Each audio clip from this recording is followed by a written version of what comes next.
I want to throw it to our good friend Dave Chappelle. Yeah. Daily Mail says, what the F happened to this place? Dave Chappelle slams San Francisco as half Glee, half zombie movie as surprise gig as he recalls homeless person defecating outside Indian restaurant he was about to eat in. Dave Chappelle's a normal guy. He's not conservative. He's not right. He's not left. He was very critical of Candace Owens. But when you get someone like Dave Chappelle looking around and then saying to everybody, what the F happened to this place? And they all laugh because they feel the same way. Yep. I feel like we're winning. I feel like we're losing. I hope he added his encounter but to people are waking up to it. I hope he added that encounter to the poop map in San Francisco. It's like part of the red dot. I retweeted something that CNN had posted about the multitude of businesses that had left San Francisco, and I said it's because of crime.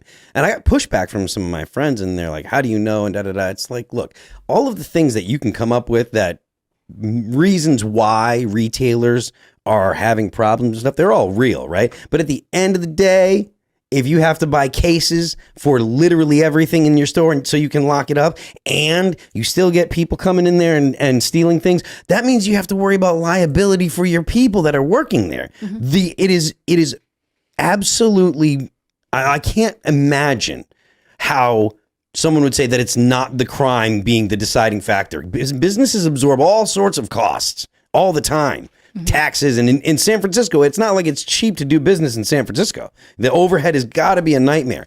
But at the end of the day, if you can't put people in the store without worrying about an interaction with criminals, without actually worrying about people getting injured, then you're not going to have businesses doing business in that location. That's all there is to it. And it's ridiculous. Outside of a restaurant, too. Yeah, it's ridiculous to try to argue anything else. Do you feel like you'd ever go back to a city? I know you're in DC, but you grew up in Chicago, right? Yes. I grew up in the south side of Chicago, so I'm pretty familiar with terrible places across the country.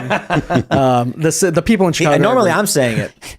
Well, Amy, it's true. It's true. It's not a fun place to be. I don't like being outside at night for too long. Well, but it's the interesting thing about it is when you grow up with it, you feel like it's normal. You know what I mean? Yeah. I interviewed a couple that were from South Africa, and they said, it's not as bad as people think. We've only been carjacked, I think, 5 times. And I was like, what? Wow. But it's normal to you as bad as it is. You can only get murdered once. Yeah. That's it.